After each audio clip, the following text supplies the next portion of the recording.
Anyways, game is live. Empire calls against Dignitas Bischu. I'm excited. Bischu is still one of the Protoss players that, yeah, he's been around for a while. Everyone knows he's good, but I don't see him that often. So I'm curious to see how he's going to play against Kos, who in general has a very, very solid Terran versus Protoss. Kos, who also, by the way, guys, to do a little bit of Kos promotion, recently started streaming. You can find Kos on Facebook as well. I think it's facebook.com/UACast from like so Ukrainian, I guess, UACast. It doesn't. Yeah, I think it's UA. Anyway, I will find it after the game. You can like him on his Facebook fan page. Definitely worth it because Kos is such a nice guy and he's such a good player, like insanely good. And yeah, he's always announcing when he's streaming, giving updates regarding his tournaments whatsoever. He just started those just 2 weeks ago, but yeah, it's nice if you're a Kos fan, go find him on Facebook. And what was my point? Yeah, he recently started streaming, so if you enjoy his streaming, go watch his stream. One of the best Terrans in Europe, if you ask me, for sure. One of the best players in Europe, even. So definitely worth watching his stream, and love to see him, even though he had a little slump, like he really underperformed at DreamHack. He can do so much better than that. And then I saw him losing in another tournament as well. Like, Kos lost 2 tournaments really quick on the road. That was so unlike Kos. But he also managed to get 2nd place on, how was the tournament called again? The event in Denmark. How was it called again? Copenhagen Games. Yeah, I reckon. Yeah, I think it's called. It was called Copenhagen Games. It was shoutcasted by Calder back then. It was a really nice tournament to watch as well. Calder, of course, always an excellent shoutcaster. And it was a really cool tournament. Kos managed to beat Grobby, I believe, in the semi-finals. And then he unfortunately lost against MC 4-0 in the grand final. Yeah, Kos is just the type of... He's really emotional, I think, and he chokes sometimes a little bit. But if he plays his A game, or his A++ game, as the Muslim likes to say, Kos is really, really good. And he's the type of player who has to practice a lot, though. It's not like I would say that he's like the most talented player ever, but he's such a hard worker. And then he is actually... I don't know, somehow he can transfer hard work into stable skill. Well, that didn't really make a lot of sense, but yeah, he's just quite consistent, and if he practices a lot, then you know that he's gonna get really good. And well, he does practice a lot. So Kos no refinery so far as of yet. So perhaps we're going to see a fast expand build via him. Bischu is scouting this right now, and he will see it as well. Like, no refinery, no refinery. Okay, that's tricky. Yes, V is leaving right now. I'm not sure if he's just going to build it right in front of the probes now as well. Actually, a little bit of a command center block, so it's kind of like Protoss vs Zerg, but then we do have a Marine coming in, so you can't really continue it all that long. On the other side of the map, we have Bischu still on 1 simulator as well. Ooh, he's even mining only from 2 probes. Even 1 probe right now, no probes at all. So Bischu really going for a fast expand build as well. Just getting 100 gas, I guess, for 1 stalker and for the warp gate technology upgrade. That would make sense. Right, Bischu? Oh, he's going to get Nexus first. Wow, very fast expand for Bischu. Literally like expand before a single unit and not even mining any gas. Very fast. And Protoss expanding below the 4-minute mark. That's very, very funky, but obviously cool to see. I love seeing people. I love people to see creative, do creative stuff, get creative. Yeah, I guess Bischu thought this one out. Bischu, of course, a member of the Pro Gaming House in Sweden. Yeah, where Show is living as well. Moro is living there. And TLO, of course, as well. Unfortunately, TLO is not there right now since yeah, his carpal tunnel injury. He's not able to play anyway, so he decided to go to Netherlands a little bit to just have some holidays. Which, well, is a very wise decision, I'd say. Lovely country, this Netherlands. Haven't been there for a while, unfortunately. Last time I was in Netherlands, like months ago. But yeah, anyways, so obviously Bischu living in a pro gaming environment gets a lot of practice. He did decent at Home Story Cup. He won a lot of maps. He won 1 best of 3, I think, but did not pass his group. So yeah, some people would say it's bad, but I think I can't remember his group exactly, but I remember it was a very tough group. What was it? It was one of the later groups. Well, I forgot. I can look it up later. Anyways, in general, he's quite a good player. DreamHack, he won 1 or 2 best of 3s as well. He's not really a player who makes it out of his groups, though. So it would be nice to see him shine once now. He is 1-0 down against Kos. So it's not going to get easy, but you never know. Bischu in general does have... Oh, this is not nice, I think. You're going to lose a little bit of gas now and then. I don't think he's mining optimally from this assimilator, but we'll see. Robotics facility right now. And being wiped in as well. 340 gas difference. So let's see if it's going to slow his gas economy down or not.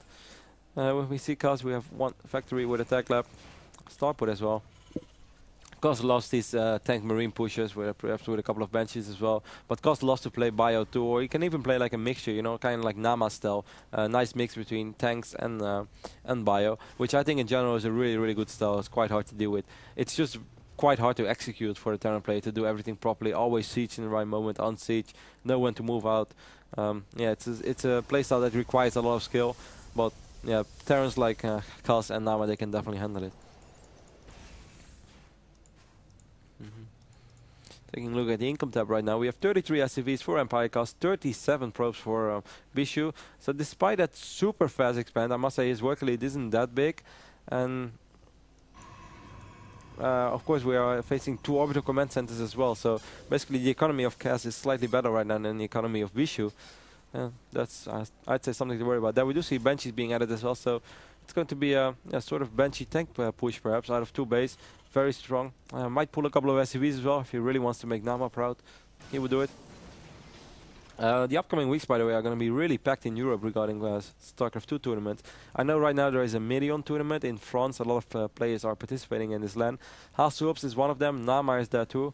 But Stefano is actually the player who won the winner bracket final. So for the people who are saying that Stefano once again is only an online hero, well, winning the winner bracket right there. A couple of impressive victories. Managed to beat Nama 2-0 in the final.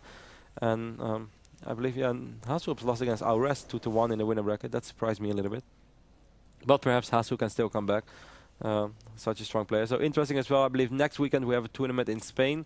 Would be nice to see if Lucifron is going to participate. I mean, I love Pedro. Well, I'm not really like friends with him or something, but I just think he's such a talented RTS player. And he's one of those guys who really never got the props or recognition that he deserved, because he's just really, really skilled in RTS games. He was always people just called him Patchwork and stuff. It was pretty mean because he was just super talented. So would love to see if he's going to participate. We have, of course, the NASL finals coming up as well. Well, that's in America, but a couple of Europeans participating. And within 2 months we have Gamescom. Going to be good times for StarCraft 2 fans out there.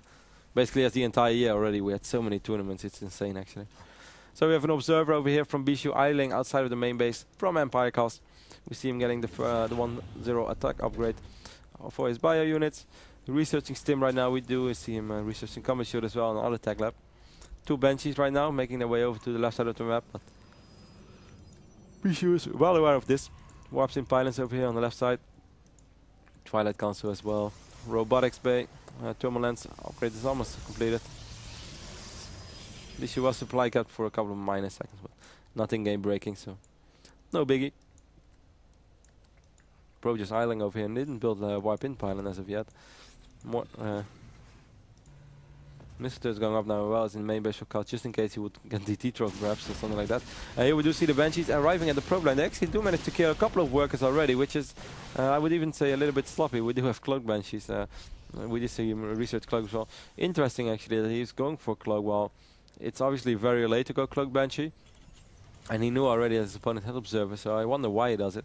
Perhaps he wants to drain his energy on purpose late game and making sure that they don't get countered too easily by a couple of feedbacks. But Bischu doesn't have a Templar Archives as of yet. Okay, another Forge being warped in. So that's nothing to worry about for now. So I'm not sure why Cos went for such an early Cloak. I mean, it's always a big investment. 200, one of the more expensive upgrades in the game. So, interesting decision by Cos, but it's Cas. I would never question Cos. 130 supply for our Ukrainian Terran player, 114 for a Swedish Protoss, 59 SCVs actually, more workers than his opponent Bischu, who's now at 59 probes as well, so it evened out, but before it wasn't. Now we do finally see this warp in pylon.